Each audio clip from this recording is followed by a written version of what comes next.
Alors dites-nous, qu'est-ce que ce nouveau statut de membre associé va apporter au territoire?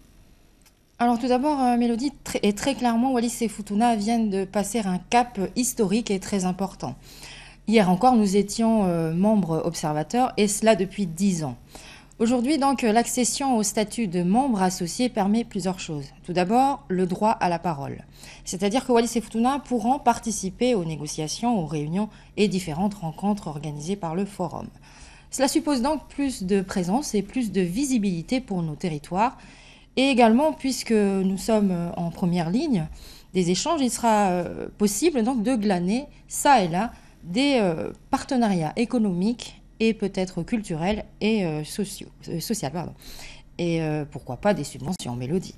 Maintenant, c'est une étape de franchie, car pour obtenir le droit de vote, puisque le droit de vote s'obtient par l'acquisition du statut de membre à part entière, donc c'est le troisième et dernier statut.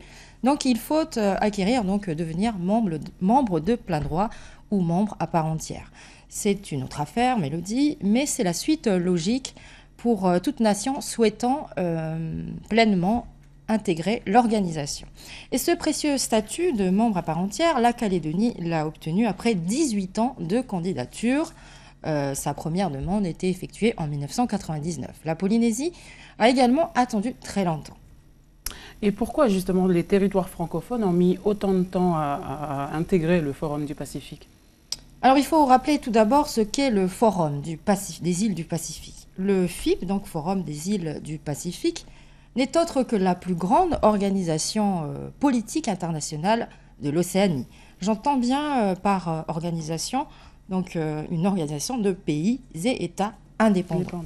Donc les grandes puissances ne font pas partie du forum, du moins ils n'interviennent pas dans les décisions, ils ont un statut de partenaire de dialogue. Autre élément, Mélodie, le contexte et l'esprit dans lesquels le FIP s'est formé en 1971. Une période donc très imprégnée par la décolonisation et les transitions démocratiques en cours dans le Pacifique. Le FIP donc réunit des États souverains, donc autonomes ou indépendants, pour créer une coopération régionale autour de grandes thématiques comme par exemple le réchauffement climatique, la pêche ou l'agriculture. Sa mission première donc, du FIP est d'améliorer le contexte économique dans l'Océanie et une certaine entraide entre Océaniens. Dès sa fondation, donc en 1971, le FIP n'a pas eu de bonnes relations avec la France et de façon générale avec les grandes puissances. Il y a eu les essais nucléaires et plus tard, en 1985, le coulage du navire de Greenpeace, le Rainbow Warrior.